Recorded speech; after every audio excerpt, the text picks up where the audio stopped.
So I got these pieces of copper sleeve, and we're going to take these and stack them on top of each other. And I'm going to take this thing and mount it up off of the plywood. Prior I've used like a wall plate like you see in another video, but I think I could just take this and space this up off of the wood by a ½ inch or so, and it will be fine. And the air will get under it, and I can easily put them this way across the board instead of this way, and I save some space. So basically I'm doing is creating a new board for controls for wind turbines. I'm going to do 4 of them. So 4 of these, and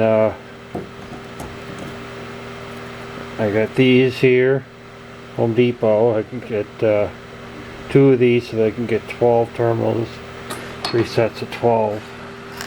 I have these switches, the on, off, on with a center off position,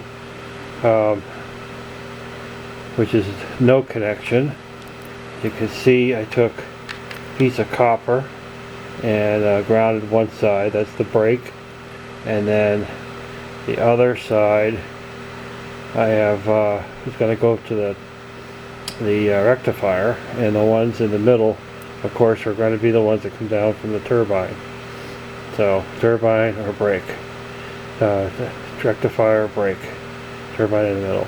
So I got these switches for $5 a piece at surpluscenter.com on the internet. It's a really cool site, has a lot of stuff probably for do-it-yourselfers like us. It's got those actuators you use for setting up a tracking system. We've got a lot of stuff, pulleys. They have these switches, which I got before at Radio Shack, and Radio Shack, I don't know, somehow stopped carrying them. So the only problem I've had with these is that you have to be really careful about how tight you tighten those screws. So this screw tab stripped out, and well, I got creative. Little spacer, little nut. These are the screws that are actually for wall plates, which is, I was trying to save myself another trip into the city to just get a friggin' screw and a nut. So that's what I came up with. So I have these ends, which I'll bolt on to the rectifier, because I really haven't been able to find the 3/8 spades in bulk. When I look for them, they're like a package of 6. I refuse to buy a package of 6. I like to buy packages of 50 or 100.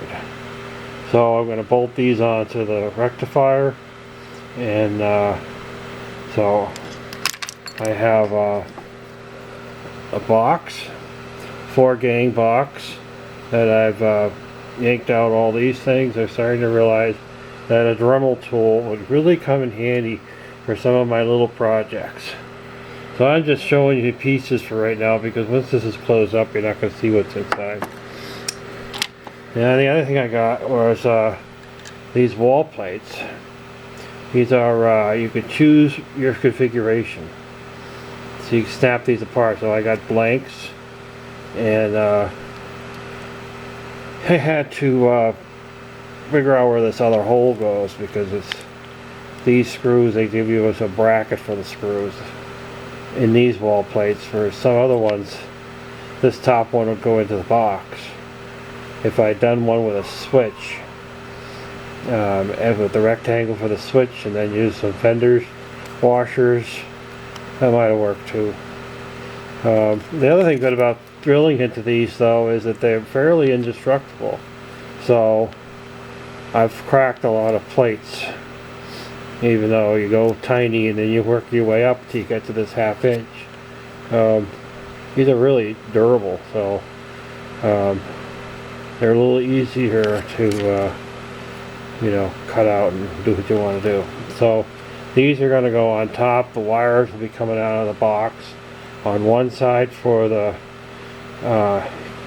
turbine in, and the other side for turbine out from the switches, which will then be mounted to the rectifiers, and then from the rectifiers go on to some kind of meter device, which hasn't quite come out yet, but I'm thinking about doing a single meter to measure all 4 outputs coming off of the triacs of the rectifiers, and then instead of doing 4 switches. So I haven't really totally decided yet, but I don't think that the power output's going to be high enough to have their own meters. If I did that, then it would just be, you know, I have to put in more shunts, but maybe it's worth it doing it. So I'm not there yet. So if you think that I should do 4 meters, the other thing I could do is do the what's up meter. I like the what's up meter because it gives you a running total about how much power has been being produced over time versus instantaneously while you're watching it and they're running. But they're $50 a piece. There are some cheapo ones on Amazon that are under 10, but